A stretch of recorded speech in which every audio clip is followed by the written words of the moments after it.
Hola, muy buenas noches, amigos. Estamos en tiempo de entrevista, estamos en tiempo de la espada y la pluma. Y hoy tengo conmigo a un autor que no lo conocía, pero que me parece que le ha caído en gracia el que yo le amargue la asistencia a partir de ahora, porque lo voy a perseguir hasta en sueños lo voy a perseguir, porque el tema que trata es interesante. Y él creo que es un hombre muy interesante. De hecho, la palabra interesante no es la adecuada. Creo que no existe una palabra adecuada en el diccionario de la Real Academia para definir a este hombre. Pero lo que sí tengo es una palabra muy clara para decir que este libro que tengo en mis manos, esa frase no es mía, es imprescindible. ¿Por qué? Pues porque mucha gente ha escrito de esta época. Por ejemplo, mi amigo Carlos Canales, del cual estábamos hablando hace un momento, además se ha especializado también en este tema, le gusta mucho la costa oeste de Estados Unidos y de Canadá, incluso llega hasta Alaska, ¿no? Uh-huh. Pero los presidios, si bien eran en esa zona, también eran hacia otro lado. Y el tema es súper importante. Mi querido amigo, el bisnieto del niño Jerónimo, que tú también conoces, ¿verdad? Al cual yo le rodé un vídeo en una conferencia que tuvo más de 1 millón de visitas, hasta que YouTube, no sé por qué, se cargó el canal. Y bueno, es un tema súper interesante que a mí me gusta muchísimo y que yo no tengo ni idea de él, que es lo más curioso, lo que me contáis vosotros. Y bueno, como yo ya he hablado mucho, ahora le toca hablar al autor de Presidio, Jorge Luis García Ruiz. Buenas noches. Buenas noches. De Presidio sabrás algo, porque el Presidio es una herencia de Roma. Y me acabas de decir que tienes una tesis sobre las guerras púnicas. Sobre la segunda. Entonces, seguro que... Solo sobre la segunda, no exageres. Da para mucho, es un tema que da para mucho. Sí. Bueno, Presidio, es que es curioso, es como hay muchas palabras en castellano que han perdido su origen, han perdido su significado original, y ahora la gente le hablas de cosas muy concretas que en el 15 significaban una cosa y que ahora no tienen nada que ver. Y Presidio es una de ellas. ¿Cómo es posible que haya cambiado tanto el significado de Presidio? Es algo que se me da muy a menudo, porque además la gente utiliza el diccionario para tener conocimiento sobre algunos términos. Pero, claro, se le va un detalle, es que tiene que ir a los diccionarios de la época, no los actuales. Entonces, Presidio actualmente pues es una cárcel, ¿no? Pero en aquella época Presidio era la compañía de soldados que presidía el territorio, que cuidaba el territorio, que lo mantenía en paz, que protegía a los habitantes. Según la ley española, pues el que se portaba mal lo podían condenar. Pero lo podían condenar a 4 sitios, pero realmente a la cárcel solo iban los ricos. Había que mantenerlos. Entonces, pues te podían condenar a minas, a galeras, a trabajar duramente, a galeras, a remar, y a presidios a servir como soldados. Entonces te ibas a la Santa Fe, que estaba allí en todos los territorios, Apache, Comanche, todos los territorios malos que te puedas echar a la cara. Y allí pues había algunos soldados presidiales que realmente eran lo que hoy conocemos como presidiarios. Uh-huh. Y pues el sistema estuvo funcionando durante 300 años aproximadamente. Los mexicanos lo mantuvieron también durante un par de décadas y luego ya entró en desuso. Pero, claro, todas estas personas que habían sido condenadas a servir en los presidios pues terminaron por llevar el término presidio a cárcel o prisión. Y ese término además ha ido exportando pues al inglés, al francés, a todos. O sea, da para mucho este tema, sí. ¿Cómo es posible? Porque tu libro se refiere a unos presidios muy concretos, que son los del lejano oeste de las películas de Hollywood. ¿Cómo es posible que 1.900 hombres, tengo entendido que no había más, controlasen 2/3 de lo que ahora es Estados Unidos? Mucha negociación. Entonces, lo que nos está hablando la leyenda negra es que pues, los españoles aniquilaron a los indígenas, a los indios que por allí vivían. Claro, los únicos militares que por allí había era el presidio. Pues pues todo el mundo le echaba culpa al presidio, pero realmente los soldados, más que los soldados, el capitán lo único que hacía era negociar porque eso era indefendible. En los últimos años de los presidios se pensaba que los apaches podían haberse presentado tranquilamente en Ciudad de México y haber echado por tierra todo lo que es la Nueva España. A nosotros, los españoles, nos bajaron la bandera y ya ese fue un problema de otros. Lo solucionaron de otra manera. Pero la verdad es que hay que entrar en datos para saber realmente el tamaño de esto. Claro, uno dice 1.900 soldados, pero estamos hablando de que cada presidio de la frontera pues tenía no más de 100. Entonces, un territorio como el de España, que es Texas, lo peleaban 100 soldados y 50 se tenían que quedar en el cuartel cuidando la caballada. Entonces, realmente afuera, a misión solo salían unos 40, 50 en los mejores casos. Lo que tenemos con los soldados presidiales es un cuerpo militar que hace labores policiales. Entonces, hay mucha confusión y se cree que los soldados presidiales conquistaban el territorio, conquistaban a los indígenas. No, lo único que trataban era mantenerlo en paz, ¿no? Que no matasen muchos de los considerados españoles en aquella época y ese era su trabajo. Curiosamente, lo hacían en un entorno rural. Curiosamente, hoy en día tenemos un cuerpo en el ejército que se dedica a eso también, que es la Guardia Civil. Entonces, el presidio, sin ser directamente un precursor, pues sí es un precedente para la Guardia Civil. Yo pienso que las relaciones con los apaches no eran tan malas, porque tú ahora hablas con Al Borrego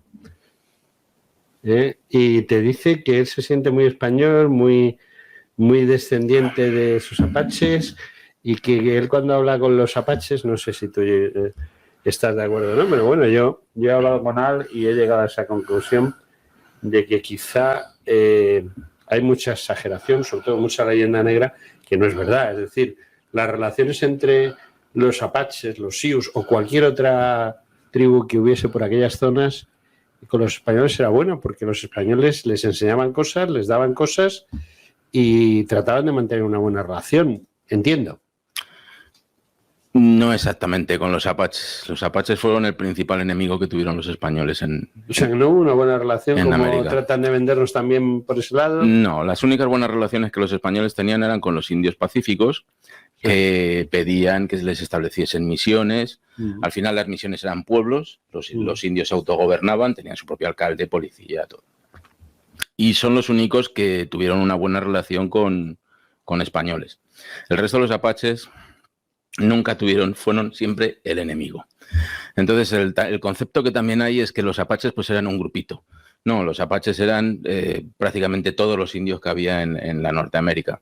Iban desde iba a decir la Sierra Madre, pero bueno, desde las montañas rocosas por todos los grandes planos.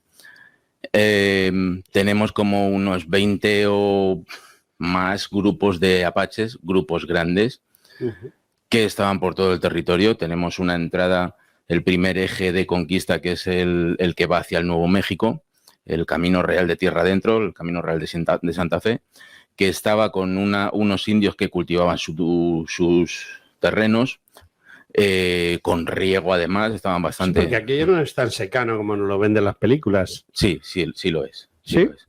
Yo sí le recomiendo a la gente que antes de escribir, antes de hablar, vaya allí. Porque la dimensión no es conocida. O sea, no, como españoles no la conocemos, no sabemos lo que es. Cuando alguien intenta escribir sobre aquello sin ir al sitio se equivoca.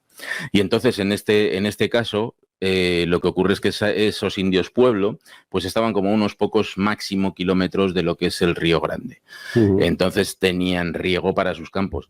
Pero fuera de eso la vida era complicada porque el terreno no daba para mucho. Y esos estaban completamente rodeados por unas 20 naciones apaches con diferentes nombres. Entonces, cuando los españoles trataban de llegar a un acuerdo, lo llegaban, pero lo llegaban con un grupo, no con el resto. No con los otros 19, ¿no? Y muchas veces el mismo grupo con el que se había llegado a un acuerdo de paz con ellos, a los 2 minutos lo había roto. Entonces, ahí en concreto hay voy a hacer un adelanto sobre el segundo volumen del libro. Vale, estás en tu casa. Porque este libro lleva hasta el año 1700, lo que es los Austrias. Luego ya el segundo volumen se mete en el siglo XVIII, que es apasionante, y va con los Borbones. hay un documento maravilloso que es el del gobernador Cabello de Texas, y este nos hace un resumen más o menos de toda la historia y con mucho foco en los apaches. Entonces el gobernador Cabello en un momento dado llega a un acuerdo con uno de los apaches, lo viste de español, le regala los vestidos carísimos, le da el bastón de mando, y el apache pues sí, pero en cuanto se dio la vuelta pues se reían de los españoles directamente, se reían de los presidiales. Y esto habiendo firmado un tratado de paz. Entonces es que cuando uno lee, tiene que leer todos los documentos, no solo un documento. Entonces un documento sí puede ser interesante, nos puede decir como ese tratado de 1793 que ha aparecido hace poco. Bueno, ha aparecido hace poco, es que ha estado siempre en el Archivo General de Indias. Y entonces ahora de repente alguien encuentra un documento y bueno, es lo máximo. Pero los españoles no podían cumplir con el ofrecimiento que hacían de proteger a aquellos indios que firmaron ese tratado de paz. Porque esto es lo que pasaba. Por allí pasaba el presidio, les pedía la sujeción a la corona, los indios decían que sí, pero hasta que volvía a pasar otro presidio por allí, igual pasaban 30 años. Que eso para un indio es una generación completa. Ya los hijos no se acordaban de que allí habían llegado unos españoles. Entonces, pues sí, está todo muy equivocado. Hay autores que están defendiendo la idea de que el primer contacto con apaches se tiene en 1700, autores muy conocidos, pero curiosamente no son historiadores. Ya. No, sí, yo sé de quién estás hablando. Y dicen, no, los apaches fueron amiguísimos de los españoles. Entonces, el que sí es historiador, que está investigando estos documentos, se tiene que echar las manos a la cabeza. Porque precisamente por el mismo gobernador Cabello en 1785 decía, esto si no le ponemos solución, y con los 50 soldados que tiene este presidio no podemos, si no ponemos solución, los apaches se presentan en Ciudad de México y acaban con la Nueva España. Entonces, ya para aclararlo, no, en 1700 no, los apaches toman contacto ya con Francisco Vázquez de Coronado. Incluso con los dos anteriores, que eran Fray Marcos de Niza y Estebanico el Negro, un superviviente de la epopeya de Álvarez Núñez Cabeza de Vaca, que se fueron hasta allí, hasta el pueblo de Taos, arriba del Nuevo México, que es donde estaban los apaches. En aquel momento, algunos de ellos lo llamaban los vaqueros, porque vivían entre bisontes. Entonces es mucho más complicado. Ya, te entiendo. Si uno solo lee un documento, no llega a la conclusión. Hay que leer todos los documentos.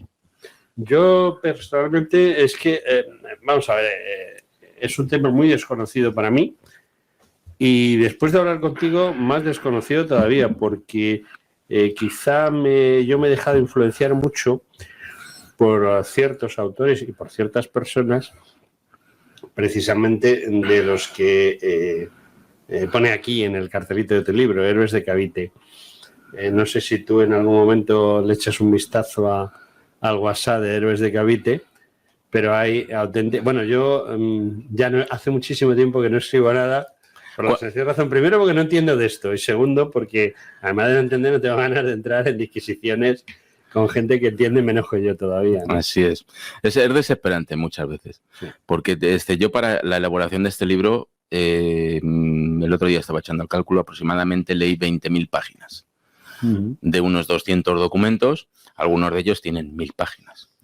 Y esto es caligrafía del siglo XVI, que es muy diferente a la actual. Entonces, o sea, paleografía pura y dura. Sí. Y más... Yo soy arqueólogo, no soy un especialista en epigrafía y en paleografía. Lo que hago es todo lo que puedo. ¿Qué quiere esto decir? Sí, al final, como eres un perfeccionista, pues llegas a la conclusión, sacas pero te cuesta más trabajo, más tiempo. Entonces, claro, esto no es Jorge Luis ha escrito aquí un libro y se ha inventado unas historias para ser... No, esto es la reproducción, el resumen y el extracto de unos 200 documentos que, como yo digo muchas veces, pues esto es como el arca perdida. Sí. Se encontraron los documentos y al poco tiempo se volvieron a perder en un archivo inmenso que es el Archivo General de Indias o el Archivo General de la Nación. Ya. Bueno, lo cierto es que, por desgracia, en España tenemos muchos archivos de esos, algunos muy recientes. Yo conozco uno muy bien, que es el Servicio Histórico Militar. Además tiene 4 4 subsecciones, una en Guadalajara, otra en Ávila, esto es cachondeo, ¿no? Ávila, Segovia, Guadalajara. ¿Y cuando vas allí, cuánta gente hay trabajando allí? Bueno, yo he llegado a ver hasta 4 personas. De investigadores. He llegado a ver en un archivo nacional, en Madrid, un archivo nacional que es quizá el más importante del ejército, 4 personas a la vez. Eso es un récord. Eso es la pera. Yo te voy a contar una historia. Yo he escrito varios libros, alguno por encargo, como uno que hice sobre las escuadrillas azules. Entonces yo fui al Servicio Histórico del Ejército del Aire, que es el 5º servicio histórico, luego está el de la Marina, la Armada tiene 2, y luego pues fui a regalarle el libro al archivero que me había facilitado tal. Y entonces le pregunté, bueno, de este tema se han escrito 3 libros, tendrás lógicamente los otros 2 y este. Y me dice, no, los otros 2 no los tengo. Digo, hombre, o sea, que han venido por aquí y tal los autores. Aquí los autores han venido a tomarse cervezas con el señor director. Pero, no han abierto un documento. No han abierto un legajo ni de coña. ¿Ese es el gran problema que tienen los investigadores como tú? Yo no tengo ese problema, porque a mí me gusta... Bueno, tú sí vas, pero que ves que el gran problema es que la gente aquí no investiga, corta y pega. Exactamente. Eso es lo que el otro día precisamente di una charla en la Asociación de Héroes de Cavite y quise dejarlo muy claro antes de presentar el libro. Hablé de cómo se está haciendo cómo se están escribiendo los libros. Entonces, lo que tenemos es que en finales del XIX, principios del siglo XX, es cuando se escribe la historiografía norteamericana, en un momento en el que había que mentir como bellacos, porque había que tapar el genocidio indígena, había que tapar el robarle a México la mitad de su territorio y luego la guerra de Cuba y Filipinas. Las 3 guerras de Cuba, ¿no? Los, la de Santo Domingo y la de Filipinas. Los americanos tenían mucho que tapar en ese momento y entonces dieron un impulso increíble a la leyenda negra. Y no se ha escrito más, ni ellos ni nosotros. A partir de ahí se ha hecho copia y pega. Y normalmente copia mal. Sí, y esto lo notas cuando vas a los libros y abres yo lo primero que hago, pues ya es un defecto profesional. Es abrir por la página de referencias, a ver qué referencias se están utilizando. Y todos estos autores, que no vamos a decir nombres, vas a la página de referencias y todos son autores norteamericanos. O sea, nosotros estamos contando la historia que se han inventado los americanos de nosotros. O sea, esto es un despropósito. Entonces, lo que yo propongo, les aprieto a otros autores para que así lo hagan, que nosotros somos los que cuidamos, los que tenemos los 90 millones de documentos del Archivo General de Indias. Por ejemplo, eso hay que promoverlo, hay que sacarlo fuera. Nosotros tenemos que contar nuestra historia al resto del mundo, que hasta ahora no se está haciendo. Es que tienen mucho polvo los legajos. Ya lo sé. Yo tampoco me mancho de polvo, porque yo toda la investigación la hago en línea. De una manera o de otra, pues vas buscando, ya sabes qué documentos tienes que buscar y vas buscando en todos los archivos. Pues tenemos una suerte enorme porque parte de esos documentos que la tiene el Archivo General de Indias están en el sistema Pares y entonces tienes acceso a... Y para los que ya vamos con cierta edad, que ya van necesitando que las letras sean más grandes en el teléfono y en la pantalla y en todo esto, pues lo bueno que tiene Pares es que tú amplías el documento todo lo que necesitas para poder leerlo. Entonces, ahí hay 200 documentos en este libro, más o menos.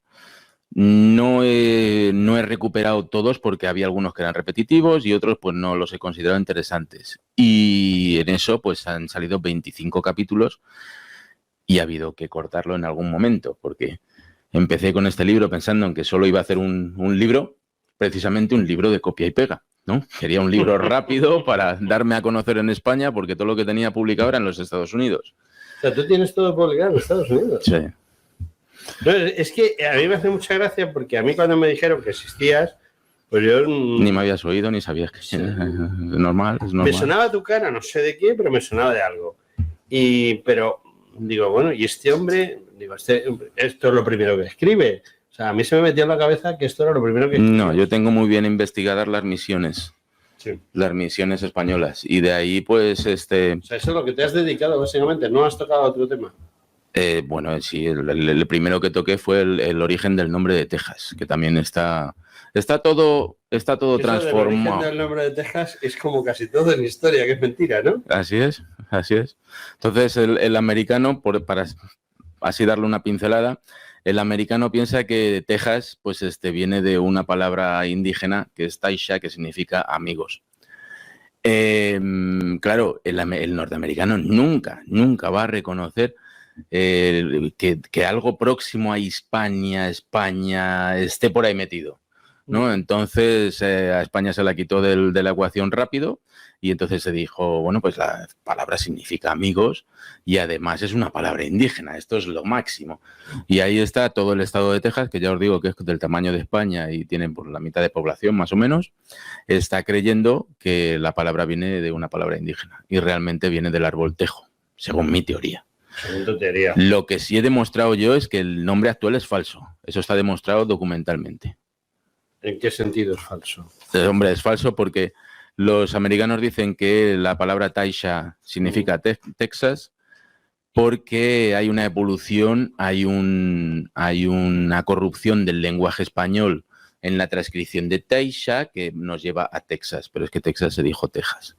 Para eso se defienden en un documento de Fray Damián de Massanet que le cuenta a su superior, le cuenta pues todas las vivencias de una expedición que tuvieron de 2 años aproximadamente. En ese documento, efectivamente, aparece un parrafito que dice: los indios nos han dicho Teisha, que significa amigos, amigos. Pero es que ese documento menciona 33 veces a los indios Texas, el mismo documento. Y el documento se llama A la conquista del río de los Texas. O sea, para ese momento los españoles ya habían bautizado a los indios Texas desde hacía 100 años y los americanos se han inventado el tema de la corrupción del lenguaje y la evolución y todo esto. Mi pregunta, ¿desde cuándo existe ese nombre? El primer documento que yo he encontrado es de 1650. O sea, que está perfectamente justificado que en la batalla de Bailén el batallón de Texas se cubriera de gloria. ¿No lo sabías? No. Sí, pues dentro Pero de... fue el que iba a ir que no fue. Efectivamente. Bueno, eso pasó como con Riego, ¿no? Riego iba a ir a la guerra de secesión. Yo nunca he entendido que eso fuese una guerra de independencia, es una guerra de secesión. Y había un batallón de infantería, bueno, en realidad un batallón mixto porque tenía un escuadrón de caballería también. Iban a embarcar en Cádiz para irse a Texas. Y los bajaron del barco. No llegaron ni a Cádiz. Porque por algún motivo inexplicable, pues acabaron en Málaga. Curiosamente, iban a Cádiz, acabaron en Málaga y vinieron con el general Reding a combatir en la batalla de Bailén. O sea, y además fue una de las unidades que dio el do de pecho, ¿no? No como cierto libertador de un país. Corramos un tupido velo sobre de cierto país que en la batalla de Bailén fue ayudante de un coronel que consiguió tener a su unidad de caballería en reserva toda la batalla. Está bien. En reserva, pues si se necesitaba... Pues, si no es una maniobra inteligente. Maniobra inteligente, pero el otro dijo, no, yo estuve en la batalla de Bailén, me cubrí allí de gloria. Ya, de gloria te vas a cubrir ahora cuando... Así es. Cuando hagas la independencia. Vamos a ver, hay una cosa que para mí es muy importante. ¿Cuándo arranca el libro? El libro arranca... oficialmente arranca cuando se fundan los presidios. Que es por el virrey Enríquez. Los crea porque hay una necesidad. 1563, 67 aproximadamente. Lo que pasa es que yo he añadido un capítulo hermoso de introducción porque sin contexto... Sí, para saber de qué estamos hablando. Ahí, exactamente. Y ese capítulo de introducción, pues sí me lleva al momento casi después de la primera conquista de la Ciudad de México. Teniendo en cuenta que Castilla no tenía ni 3 millones de habitantes y Aragón andaba por el 1,5 millones, tampoco tenía 2, me explico por qué había una nutrida presencia de soldados españoles entre los que guardaban la frontera, ¿no? De españoles de la península. Eso es nada, ¿no? Todos eran considerados españoles. Ya. Una vez que te cristianizaban, que te... Sí. O sea, había españoles de este lado del mar y del otro lado. Eso tengo muy claro. De este lado del mar había... Los oficiales Sí, los oficiales sí. Los capitanes solían ser de este lado del mar. Sí. A veces ya estamos hablando del siglo XVII, de mediados del XVII, pues ya estamos hablando de oficiales criollos. Pero hasta ese momento ningún señorito de Madrid o de Sevilla se iba a ir a la frontera a batallar con apaches y con comanches. O sea, se nos tiene que quitar de la cabeza. Bueno, en la época de los Austrias, veteranos de los tercios. Muy poquitos. Tenemos gente como Urdaneta, que fue un oficial en Flandes y acabó descubriendo la vuelta del Pacífico, ¿no? Pero veteranos de los tercios tenemos muy poquitos, porque en sí tenemos muy poquitos españoles. Entonces había... los tercios, había poquitos. Sí había gente que sí había estado en las guerras en Europa y se había ido ya allí como un destino ya de relajo, ¿no? Pero de relajo no tenía aquello nada porque era un destino muy complicado. Era muy peligroso. No tenemos idea con lo que nos han estado contando hasta ahora. Esa película de los apaches, amigos, sí. Estupendamente con hablando con los bisontes, rezándoles 3 Ave Marías, con esa historia, pues no estamos describiendo realmente lo que pasó. Y entonces el tema es que al norte de Ciudad de México, si uno ponía un pie solo en el campo, se lo cargaban. Se lo podían cargar de 1000 maneras, cada cual más sangrienta y más agresiva. Y más agresiva. Sí. Bueno, yo la verdad, José Luis, no sé, o sea, yo intuía esto, porque claro, llevo en el mundo de la historia desde 1992, ya en plan serio, y he visto tanto corta y pega que eso, veo aquí una gran obra, básicamente porque te voy a hacer una crítica destructiva. Adelante. Tú hablabas de que necesitas las letras grandes. Entonces, ¿por qué las pones pequeñas?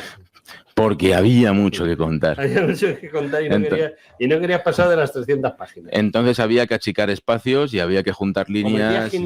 Metías 500 páginas o achicabas letras. Era un problema de 2 cosas, de coste y de manejo. O sea, ya ves que es un libro que está un poquito sobredimensionado sobre lo que actualmente se maneja en otros autores.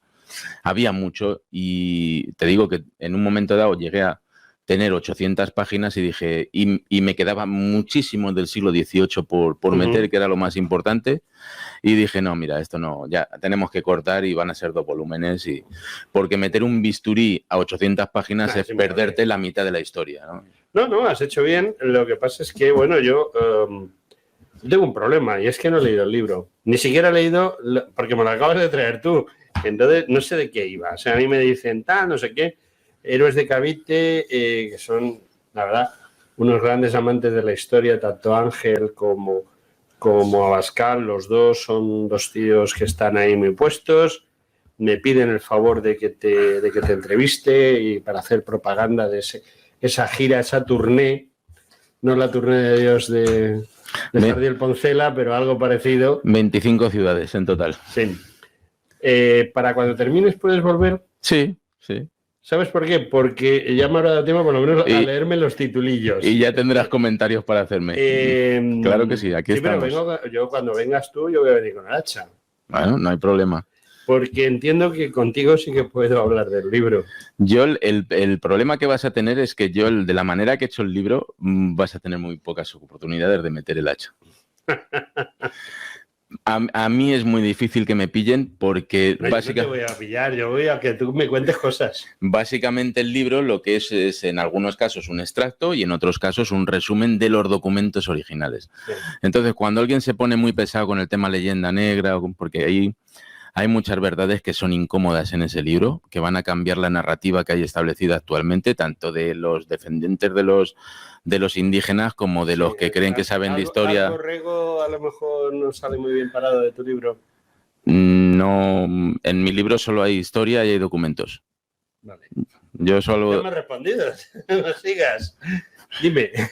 Entonces lo que yo hago es una narrativa. Lo que yo he hecho ha sido organizar una narrativa cronológica en la que se va contando la historia, pero no la voy contando yo, la van contando los documentos. La va contando la gente que vivió hace 400 años y hace 300 años. Y entonces, pues si vienes con el hacha, aquí, oye, yo solo he puesto lo que está en los documentos. Bueno, eso es lo que he dicho yo hace una entrevista a mí sobre algo. Entonces, a mí es Esto difícil. Es lo que hay. A mí es Sulten difícil. dijo esto, tradujo esto, y hasta los más enemigos de las interpretaciones de historia antigua, cuando dices, Sulten tradujo del latín o del griego esto, y es lo que hay. Al maestro armero. Hombre, yo tengo la suerte de que no tenemos más que a Sulten. No, aquí tienes mucho, sí. Tienes Sí, mucho. sí. Y me da la ligera impresión de que ese mucho te ha costado trabajo. Esto es un trabajo no de un día. No. ¿Cuánto tiempo has tardado en hacer las 800 páginas? El libro ha salido en un año.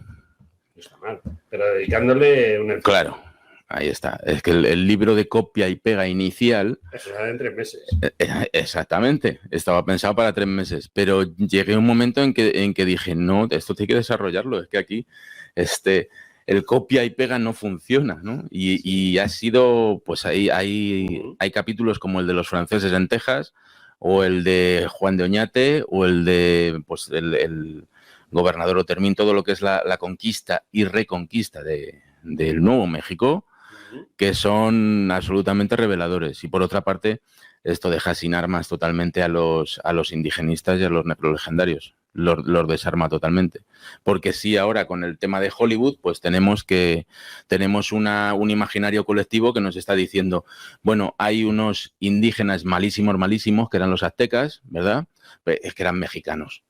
Y tenemos otros indígenas buenísimos, que eran los de los llanos, pero es que son norteamericanos. Entonces la gente se ve las películas y ya lo identifica unos como buenos y otros como malos, pero realmente son gente en muchos casos, como los del llano, que están en el Neolítico y se comportan igual que los europeos del Neolítico. Normal. Y entonces pues se comen unos a otros, se matan, se hacen auténticas barbaridades y eso está en los documentos. Entonces esto, si alguien se toma el tiempo de leerlo, yo sé que pero está muy bien escrito en cuanto no sé si en 25 días me lo voy a poder leer. Está muy bien escrito en cuanto a separación de capítulos. Son los capítulos importantes y empieza el capítulo y termina el capítulo y ya nos vamos a otro capítulo. Te lo puedes leer, hoy me leo uno, mañana o pasado me leo otro, de esa forma. Es muy sencillo de leer. En muchos casos... Espérate que me cure del ojo, que lo tengo fastidiado, no sé si me has oído antes. Es muy sencillito de leer. En muchos casos es la propia... Es la propia narrativa de la gente. Son gente de hace 400 años, 500 años. Entonces tenían una narrativa que yo he intentado respetar y en las partes en las que he necesitado añadir algo de literatura, pues he respetado la misma llaneza en el lenguaje y ha habido gente que lo ha leído ya. A Paco Moreno, no sé si lo conoces. Y me ha mandado la referencia, me ha dicho, oye, este libro engancha. Y he empezado a leerlo y no he podido parar y eres el causante de haber pasado varias noches de sueño. Vaya por Dios. Te voy a hacer una pregunta estúpida. ¿Me permites? Claro. Es una estupidez. Me las han hecho muchas, o sea que tampoco... No, pero yo reconozco que es una estupidez, pero a mí me gusta muchísimo hacer referencias cinematográficas. Soy un apasionado del cine. Para mí... Somos dos, entonces. De las miles de películas de cowboys, que, bueno, el cowboy no es un invento norteamericano, sino es un copia y pega de España, concretamente del sur de España. ¿En eso estamos de acuerdo? Totalmente. Bueno, a mí solo hay una película de verdad que me ha puesto en mi sitio. Quizá porque el protagonista... yo soy el protagonista. Es decir, las vivencias que ha tenido el protagonista de la película, el personaje, no el protagonista, el personaje de la película, son muy parecidas a vivencias que yo he tenido en mi vida militar. Y estoy hablando de un capitán que interpreta a John Wayne en La Legión Invencible. ¿Seguro que la he visto? Sí. Porque estamos en la misma generación y nos hemos tragado todas las películas de este. Es la historia de un capitán que se va a la reserva. O sea, esos sus últimos días con su unidad de caballería luchando contra los apaches, ¿no? Y él tiene una excelente relación con el jefe apache, que ya no es jefe porque está muy mayor y lo han retirado, y le dice, son dos jubilados. Yo soy católico, yo soy católico. Y además, en la película original, los indios hablan en español y los yanquis hablan en yanqui. Y creo que es una de las pocas películas en las que me he sentido identificado, pero por el personaje. Porque cuando vas a la guerra varias veces y vives eso, y luego ves la interpretación de John Wayne hace un capitán a punto de pasar a la reserva perfecto. O sea, es un capitán. Bueno, es que yo tampoco le he hecho muchas flores a John Wayne, porque ha hecho el mismo papel en todas las películas. Ya, pero normalmente es un tipo que tiene un negocio, ¿no? Un rancho. En este caso hace de capitán del ejército de dragones, porque tú hablas aquí de los dragones. Es que no, todavía no. En ese momento no eran dragones todavía. Aquí hablas de dragones. Sí, fue una herramienta para el segundo volumen. El segundo volumen. La caballería americana nunca ha existido. El ejército norteamericano no ha tenido caballería, ha tenido dragones, que son infantería montada. Luego nos han vendido Custer y sus cargas, pero eso es mentira. O sea, es que como no teníamos imágenes, para ponerlas en las palabras, entonces lo que se ha hecho ha sido, bueno, pues si los americanos lo tienen así, los dragones de cuera tenían que ser así. Los dragones de cuera en infantería a caballo. Y no, realmente no es así. Porque ir andando era inviable. Esa es una de las cosas claras. Estabas hablando antes de que el tercio de Texas, que tenían parte infantería, parte caballería, sigue siendo así, porque tú en Texas sin coche te mueres de asco. Entonces, en aquella época, sin caballo te morías de asco. Bueno, tengo un problema contigo. Que el reloj de arena se ha acabado la arena, hasta el plástico que sujeta la arena, todo. Cuando quieras vuelvo. Presidio. Soldados del rey. Nunca mejor dicho, porque los soldados eran del rey y no de España. Así es. Jorge Luis García Ruiz. Gracias. De nada, ha sido un placer. Espero que a final de junio. Sí. Espero que lo disfrutes tanto como yo lo he disfrutado escribiéndolo. Vale. Yo te regalaré uno de los míos. A cambio, va a ser fácil. Te voy a regalar uno tipo Osprey, 72 páginas. Y con letra gorda. Bueno, está bien. No soy malo como tú. Lo usaremos bien. Bueno, pues imagínate, te quedan otras 400 del segundo volumen. O sea que... No, pero lo vas a disfrutar, Amigos, Presidio José Luis, creo que es una obra que yo voy a leer y sabéis que yo no leo. O sea, que no leo y punto. En esta la voy a leer.